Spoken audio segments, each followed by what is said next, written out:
Lagi-lagi tren TikTok membawa malapetakannya. TikTok yang selama ini kita duga isinya cuman joget-joget doang, isinya tentang konten-konten alay, konten-konten gak berfaedah, gak bermanfaat, ternyata memiliki sisi lain yang juga bisa membahayakan. Kali ini berita datang dari seorang keluarga yang harus kehilangan salah satu anggota keluarganya karena mengikuti tren TikTok. Yes, dia ikut-ikutan bikin tren TikTok dan ternyata harus tidak selamat. Ini adalah kejadian yang cukup menyedihkan dan menjadi pengingat buat kita semua bahwa buat teman-teman yang punya adik atau mungkin kalian udah jadi orang tua dan punya anak, awasi, jagain. Jangan cuman kasih handphone, tapi juga bertanggung jawab layaknya orang tua. Apa yang ditonton sama anak-anak itu belum tentu bisa memberikan sebuah stimulus yang baik pada mereka. Atau lebih tepatnya, ide-ide menarik buat mereka. Dan walaupun anak Anda tidak dikasih TikTok, anak-anak orang lain itu kan juga belajar TikTok dan ya mungkin akan ke-influence juga gitu. Jadi sebenarnya apa sih yang terjadi? Tren seperti apa yang bisa membahayakan anak-anak? Dan bagaimana ini semua bisa terjadi?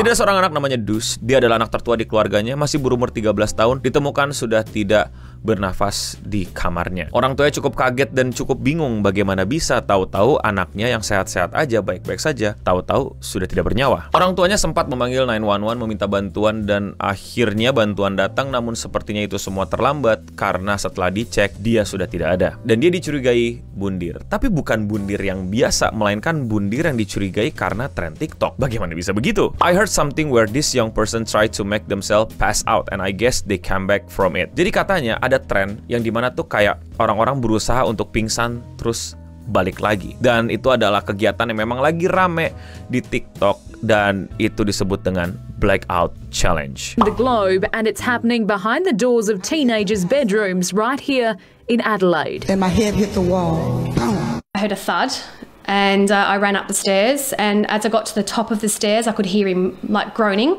The thumb-blowing pass-out challenge is another version of many internet trends seen before, but this is a bizarre new way to encourage hyperventilation in the aim of a brief euphoric high. Video. Yes, Blackout Challenge adalah challenge yang saya ingatkan sekali lagi ya, jangan dilakukan, jangan ditiru, berbahaya, jelas-jelas memakan korban dan hati-hati. Yes, ini tren terjadi di Amerika, ini kejadian juga terjadi di Amerika, tapi ya again, ini adalah hal yang mesti kalian lihat baik-baik dari sisi keamanannya, bahwa kita nggak tahu tren apa yang mungkin mirip-mirip kayak gini, atau mungkin jangan-jangan udah ada dan mesti diajarin gitu ke anak-anak bahwa tren ini berbahaya dan jelas-jelas sudah memakan korban. Jadi Blackout Challenge adalah tren di mana mereka nahan napas dan direkam. Jadi mereka merekam kejadian tersebut dan mereka akhirnya pingsan.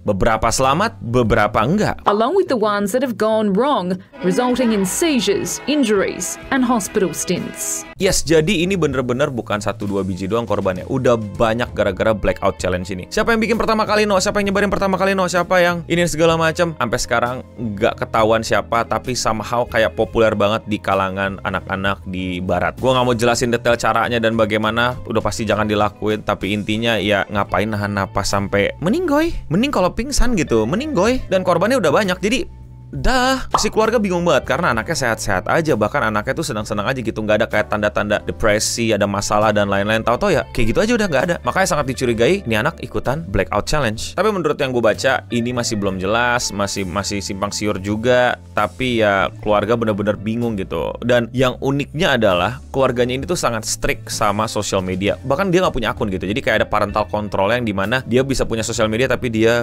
nggak punya akun. They said Dutch didn't have any social media accounts on his phone and has strict parental control, so they believe he may have learned of the game from other students at school. Jadi ya dia benar-benar diawasin, dia nggak punya akun sosial media, jadi dicurigai dia mempelajari ini semua itu tuh dari sekawan-sekawannya, dari circle-circle ya kalau bahasa sekarang. Intinya ya dari sekolahnya dia gitu. Karena nggak mungkin dia bisa kayak gini kalau nggak belajar dari temennya, karena orang tuanya tahu dia nonton apa aja di social media. Dan ini kan bahayanya yang gue bilang. Bisa jadi anak lu, adik lu itu diawasin banget sosial medianya, tapi teman-teman adik lu gimana? Inilah kenapa gue dari dulu bilang anak kecil itu emang udah nggak boleh punya sosial media. Nggak harus ada parental control dan lain-lain. Nggak perlu ada sosial media buat anak kecil, beneran. Sampai dia dewasa, sampai dia bisa berpikir tentang bahaya, amigdalanya dan segala macam yang ada di otak ini berkembang dengan baik dan bisa bertanggung jawab sama aksinya sendiri, barulah boleh sosial media. Daripada ada parental gitu, lolos juga 1-2 biji bocil edgy yang mikir dirinya keren. Nggak punya sosmed ya, gue punya sosmed nih, gue kasih tau nih tren-tren sekarang dan lain-lain. Dan gue bisa ngebayangin gitu, kalau lu nggak punya sosmed gitu, di mana orang tua lu sangat strict tapi tujuannya baik buat lu, tapi teman-teman lu orang tuanya pada acok-adol gitu ya, oknum orang tua gitu pada mainin sosmed sebebas-bebasnya, terus anak lu jadi kuper gitu gara-gara nggak tahu tren apa yang diomongin, apa itu Not Like Us, apa itu Blackout Challenge, apa itu Pargoy dan lain-lain, karena dia taunya adalah belajar, dia nontonnya Nickelodeon, Cartoon Network gitu, Netflix, jadi nggak tahu tuh apa itu Blackout Challenge, terus kuper deh, terus dibully deh, atau ya dijauhin lah. So many rintangan gitu untuk menghadapi anak kecil dengan sosial media. Gue sosial media strategis, dan stance terbaru gue selalu ini belum berubah nih, belum ada yang bisa mengubah pemikiran gue bahwa anak di bawah umur, bukan 13 tahun ya, 18 tahun itu nggak boleh punya sosial media, nggak boleh bisa akses sosial media. Google, aplikasi-aplikasi Gojek, Grab, pesan makan, transportasi umum masuk akal lah. Google Map dan lain-lain itu membantu hidup dia jelas lah. WhatsApp buat bisa dihubungin sama orang tua itu oke lah. Sosial media, I don't think so. Tapi kalau menurut kalian bagaimana? Kalian mau bantah argumen gue nggak? Coba komen di bawah. Nanti kalau subscriber lu berkurang gimana, no? Gak masalah. I don't mind. Menyelamatkan mereka, gue sih gak masalah. Jumlah angka subs doang gue juga udah ketinggalan berapa puluh tahun untuk 1 juta subscriber. It's okay. Keselamatan anak-anak lebih penting untuk dilindungi dari sosial media menurut gua. Tapi ya jangan korbanin channel gua. Oh, jadi itu lu yang gak boleh bikin YouTube lagi, no, karena YouTube lu gak safe buat anak kecil gitu segala macam. Itu yang gua gak setuju. Kok malah jadi kita yang mesti membatasi gitu, padahal yang jelas-jelas isinya banyak banget yang emang gak safe buat anak-anak. Yang ngapain anak-anaknya dikasih masuk, kok malah kita yang disuruh bubar, pindah tempat. Aneh banget. Jadi rest in peace buat Dutch. Dan ini Dutch bukan satu-satunya korban, udah banyak juga yang korban tadi sempat gue sebut. Dan semoga gak terjadi di Indonesia, semoga gak terjadi di sekitar kita, tapi ini bisa menjadi pengingat kita tentang bahayanya sosial media dan bagaimana rekan-rekan atau para penonton sekalian untuk menjaga diri dan keluarganya atau orang-orang yang teman-teman pengen jaga lebih baik lagi penjagaannya tentang hal-hal yang unik dari sosial media. Kalau menurut kalian bagaimana? Komen di bawah. Adik kalian tuh gimana sosmedannya? Coba lihat konten-kontennya. Lu iseng deh, adik lu ya, handphonenya lu lihat TikTok-nya scrollannya, itu algoritmanya gimana? YouTube Short-nya, IG Reels-nya. Gue yakin lah IG Reels kalian tuh racism semua. Gue tahu.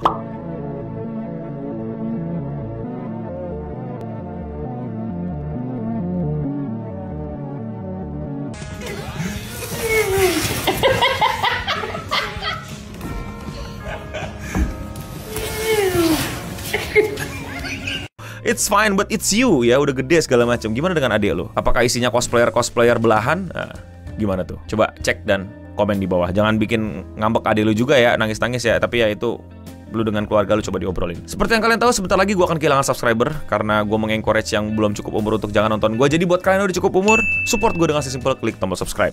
Thank you. Dan ya, sekian seputar internet untuk episode kali ini. Gue No Bening pamit undur diri, dan untuk kita semua, stay clean and sound. Sekali lagi, jangan lakuin.